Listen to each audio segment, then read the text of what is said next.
안녕하세요, 루이 집사입니다. 오늘은 그동안 진행했던 카사바 모래 10종에 대한 실험 결과를 종합해서 정리해보도록 하겠습니다. 모래 실험실 시즌1에서 실험한 카사바 모래 10종은 다음과 같습니다. 가필드 그린, 가필드 보라, 더스트몬 카사바, 디베스트, 써유 보라, 써유 오렌지, 알모네이처, 에코케인, 카사바랑 캐츠, 피니키 이렇게 10종을 준비했고요. 카사바 모래를 사용하는 이유는 먼지가 적어서 호흡기 질환 예방에 도움이 되고 응고력이 강하다는 장점이 있고요. 또 모래 컬러가 밝다 보니 혈류라던가 건강에 이상이 있을 때 빨리 알아챌 수 있다는 장점이 있습니다. 혹시나 소량을 섭취하더라도 식물성 원료이다 보니 벤토보다 안전하다는 장점이 있고요. 하지만 단점으로는 탈취력이 약하고 가격이 다소 비싼 점이 있습니다. 또 입자 스타일에 따라서 벤토보다 고양이들의 기호성이 떨어지기도 하고요. 그럼 먼지, 응고력, 탈취력 항목별 순위를 발표하도록 하겠습니다. 먼저 먼지 항목은 모래를 부을 때의 먼지 수치, 감자를 캐려고 모래를 풀 때나 고양이가 용변을 보고 모래를 덮을 때 발생할 수 있는 먼지의 수치 이렇게 두 가지 항목으로 나눠서 실험을 진행했습니다. 가장 먼지가 적었던 모래 3위는 7점인 피니키인데 점수로는 써유 오렌지와 동일하지만 수치가 더 낮아서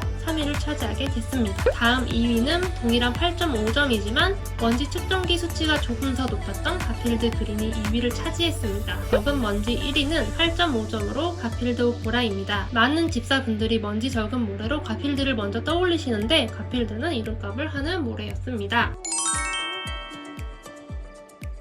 두 번째로 응고력 항목을 보겠습니다. 응고력은 10초 응고력, 10분 응고력, 10분 후 떡짐 정도 이렇게 세 가지 항목을 측정을 했고요. 10초 응고력은 용변을 보고 바로 감자를 캘 때의 응고력을 보려고 준비했고 10분 후 응고력은 일정 시간 후에 응고력을 보고 싶었는데 50개 모래 실험이 가능한 시간이 10분이라고 판단이 되어서 10분으로 설정을 했습니다. 10분 후 떡짐 정도는 바닥이나 벽면에 소변을 보는 경우에 응고력을 보려고 측정을 했고요. 먼저 응고력 실험에 대해 말씀드리자면 카사바의 특성이 다른 모래들에 비해 응고 시간이 조금 더 걸린다는 점을 모르고 설계를 해서 실생활과는 조금 차이가 있더라고요. 아쉽기는 하지만 실험을 거의 다 진행하고 비교가 가능하게 되면서 깨닫게 된 부분이라서 이 부분은 시즌2에서 보완을 하도록 하겠습니다. 그럼 응고력 순위를 발표해 보도록 하겠습니다. 3위까지 발표한 후에 카사바 모래의 응고력에 대한 저의 생각을 또 말씀드릴게요. 3위는 9점인 써유 오렌지입니다. 다음 2위는 9.2점 가필드 보라, 응고력 1위는 9.6점인 에코케인이 차지했습니다. 사실 실제로 사용해보시면 아까 말씀드린 것처럼 실험 결과보다 응고력이 더 좋다고 느끼실 거예요. 특히 가필드 그린, 써유 보라같이 아주 작은 입자들이 시간이 좀 지나야 응고력이 강해지더라고요.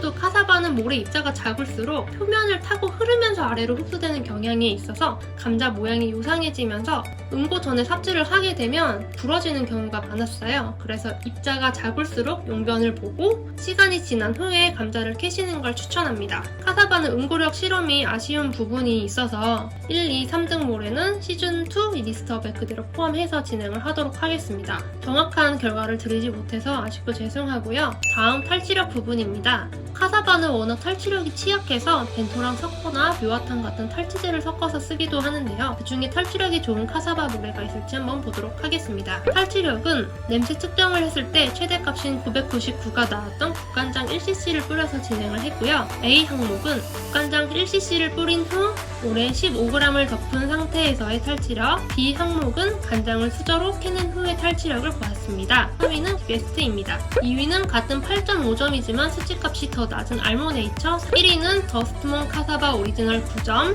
탈취력은 입자가 가루에 가까울수록, 즉 먼지가 많을수록 점수가 높은 것으로 보이는데요. 큰 입자들은 용변에 달라붙으면서 사이사이에 공간이 생기는데 입자가 가루에 가까울수록 대소변을 꼼꼼하게 감쌀 수 있기 때문에 탈취력이 더 좋은 게 아닐까 생각이 됩니다. 종합순위를 발표하기에 앞서서 제가 카사바 모래 10종을 실험을 하면서 느낀 부분이 있는데 제가 임의로 쉽게 이해할 수 있도록 입자 종류의 이름을 붙여봤는데요.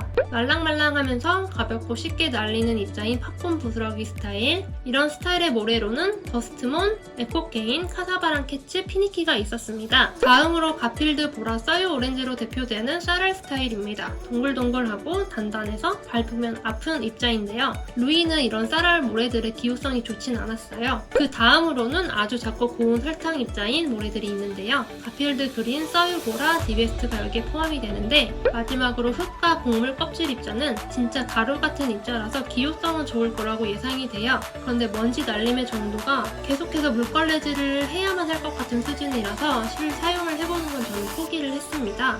입자 스타일에 따라 정리한 내용의 표는 필요하시면 캡처해서 보시고요. 또 원산지에 따라 분류를 해보면 브라질산, 중국산으로 나눠지더라고요. 보통 유명한 카사바 모래가 브라질산인데요. 같은 회사 제품인 가필드 써유 그리고 디베스트 에코케인 알모네이처가 브라질산이고요.